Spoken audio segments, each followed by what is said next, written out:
Bonjour à tous et bienvenue sur ma chaîne. On se retrouve pour un nouveau défi des ateliers créatifs d'Honorine. Donc pour ce quatrième défi, qui est inspiré du livre Notre-Dame de Paris, nous avions pour consigne un grand cercle minimum 10 cm de diamètre, des flèches, un élément cassé, un élément amovible que l'on peut enlever sans dénaturer la réalisation. Et en bonus, le titre sera sur une étiquette. Donc j'ai commencé par sélectionner mes encres par rapport à mon nuancier. Donc je me suis fait, je vous présenterai donc très bientôt dans une prochaine vidéo. Donc j'ai coupé dans de papier aquarelle 2 morceaux qui serviront à faire mon marque-page. Et donc je le mets en couleur avec des encres aquarellables. Donc j'utilise pour cela la palette de peinture un peu métallisée de chez Action, et en fait je trouvais que la couleur n'était pas assez prononcée. Du coup j'ai continué avec les Distress Ink, dans des coloris un peu similaires. Donc j'ai organisé la taille de ma carte par rapport à la taille de mon marque-page, enfin de mes morceaux de marque-page qui viendront se coller dos à dos une fois que j'aurai terminé de faire la décoration. Et donc en fait j'ai essayé de regarder la taille qui pourrait convenir donc par rapport à des livres de type de poche. Si ça vous intéresse, je vous donnerai les dimensions, dites-le moi en commentaire. Voilà, j'ai essayé de créer tout ça autour du marque-page, sachant qu'une des consignes c'était le cercle de 10 cm, donc il fallait que ma carte fasse au moins 10 cm de large. Donc voilà, rien de bien particulier. J'essaye là sur l'image d'apporter une sorte d'ombre avec donc des encres un peu plus foncées que celles que j'avais utilisées jusqu'à présent. Et donc j'essaye toujours de faire sécher à l'air libre, mais des fois j'utilise quand même le head gun, ou des fois je viens un peu pomper un peu d'encre pour éclaircir un peu les taches. Donc rien de bien compliqué. Donc je fais la même chose en fait sur l'autre tag. En fait j'alterne, le temps que le premier sèche je fais le deuxième, et etc. Donc je fais ça assez souvent justement pour pouvoir laisser sécher à l'air libre et en même temps ne pas perdre de temps en fait sur la créa. Donc concernant les encres Distress utilisées, donc j'espère que vous les voyez bien à l'écran, sinon vous me direz, je vous les rajouterai après en commentaire ou dans la barre d'infos.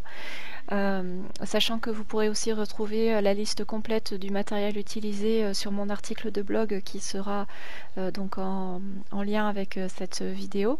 Donc n'hésitez pas non plus à vous abonner en plus de la chaîne si ça vous dit sur ma page Facebook, parce que c'est là-bas en fait que je mets tous les liens qui renvoient à la fois vers mon blog et à la fois vers ma chaîne YouTube. Donc c'est vraiment le centre névralgique, on va dire, de mes comptes, de tous mes réseaux sociaux confondus. Pour la décoration de ce marque-page, donc autant que ça soit au recto qu'au verso, étant donné que ça concerne, enfin que c'est en lien avec de la lecture, j'ai voulu rester tout dans cet environnement-là, donc avec le pochoir lettres, avec ce tampon donc écriture taché, je sais plus exactement le nom, c'est un tampon bois de chez Florilège Design. Et je voulais vraiment garder en fait cet esprit lecture, cocooning. Donc j'ai pour cela sorti un peu les tampons qui sont en lien. Donc là pour l'instant je m'attaque au fond de page, et ensuite vous verrez j'ai sorti mes tampons Shoe and Flowers pour insister sur ce côté de se poser confortablement pour lire, et avec la petite étagère de livres aussi derrière.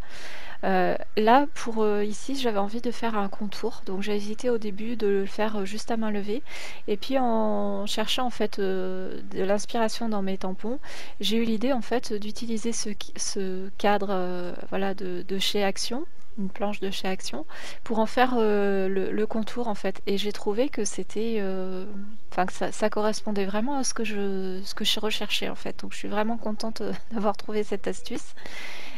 Si vous avez déjà ce tampon, j'aimerais bien savoir comment vous l'utilisez, parce que ça fait partie des premières utilisations que j'en fais. Et c'est vrai que pour faire une étiquette ou un titre, c'est un peu trop grand, mais pour faire ce genre de choses, au final, je trouve que ça s'y prête relativement bien. Donc là je continue avec le même pochoir mais dans une couleur différente, toujours avec des lettres pour garder toujours le même esprit pour pas que ça choque en fait. Mais là j'utilise le côté petites lettres plutôt que les lettres qui sont un peu plus grandes. Donc j'aime beaucoup ce pochoir là de lettres et de chiffres.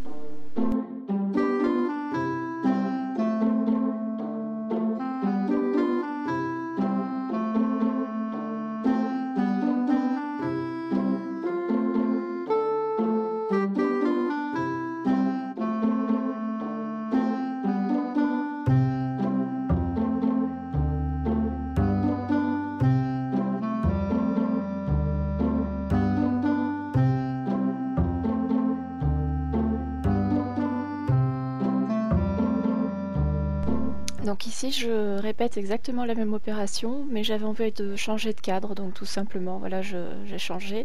Je trouve que l'autre s'adapte mieux qu'à celui-ci.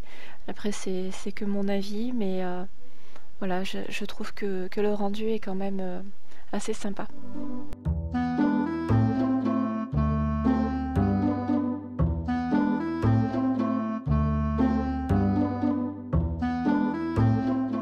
Donc hors caméra, j'ai tamponné, détouré et colorisé donc mes éléments. Et donc là, je vais coller certains éléments. Donc comme je vous disais, je voulais vraiment avoir ce côté un peu cocooning et qui fasse aussi penser à la lecture, à l'évasion, etc. Donc je mets des petits embellissements comme ça. La machine à écrire, ça vient d'une planche de chez Action. D'ailleurs, les fleurs et les feuilles assorties, enfin tout ce que vous voyez en fait sur le côté en haut à droite, ça fait partie de la même planche. Voilà, là je colle tous mes éléments. Donc c'est assez dur pour moi de ne pas mettre de 3D ou de patouille parce qu'étant donné que c'est un marque-page, il faut pas que ça soit non plus trop épais. Déjà que là avec l'épaisseur des deux feuilles qui vont être collées dos à dos, c'est quand même assez... ça sera déjà assez épais comme ça. Et voilà, donc je suis restée assez minimaliste, on va dire, assez simple dans la décoration. Et vous verrez qu'après, de toute façon, les fleurs et les feuilles, j'en utilise une bonne partie pour décorer la carte et pour que ça reste, en fait, ça soit harmonieux avec le reste. Donc, pour ici, j'ai fait une pochette avec 3 rabats pour intégrer donc le marque-page à l'intérieur. Par contre, j'avais pas du tout prévu, en fait, c'était l'épaisseur du marque-page. Donc vous verrez que je galère un peu parce qu'une fois que je l'ai collé une première fois, le marque-page ne rentre pas totalement. Donc vous me voyez un peu galérer là-dessus et je me suis dit que j'allais quand même le laisser en vidéo parce que au final ça fait partie des petites choses, on va dire des petits loupés qu'on peut rencontrer dans le scrapbooking et simplement pour vous dire c'est pas grave en fait si ça marche pas du premier coup. J'ai eu de la chance de pouvoir le décoller assez facilement, j'avais pas encore trop appuyé donc pour le coller, donc ça a été. Et en fait ce que j'ai fait c'est que j'ai réadapté les plis. Vous voyez, j'essaye d'agrandir. Alors heureusement que j'avais fait des rabats suffisamment grands pour pouvoir le faire. Mais donc là, ça me permettra après de plier, on va dire, d'avoir une épaisseur pour le rentrer. Donc voilà, à force d'essayer, je finis quand même par arriver à mes fins. Donc comme quoi il faut jamais désespérer, il faut continuer à persévérer et vous y arriverez. Mais voilà, je me suis dit que j'allais quand même le laisser, vous montrer que voilà, pour cette carte là j'ai peut-être mal réfléchi, j'aurais peut-être pas dû faire comme ça. Mais bon voilà, maintenant c'est chose faite et ça fait partie des aléas de la vie.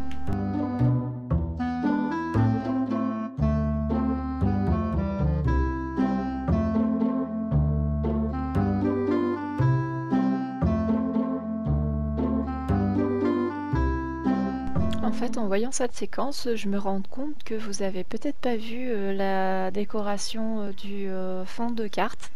J'en suis désolée, j'ai vraiment pas fait attention en fait. Je m'en rends compte que maintenant en montant la vidéo. Mais enfin bon, j'ai utilisé exactement la même technique, sauf que je suis restée dans les distress directement. Je suis pas passée dans les côtés un peu dorés. Et après, bah pareil, j'ai mis les chiffres avec le pochoir sur le côté et sur tout le tour de la carte en noir, j'ai utilisé un tampon avec des petits triangles qui me font penser aussi à des flèches. Donc pour rester toujours dans le même esprit donc des consignes.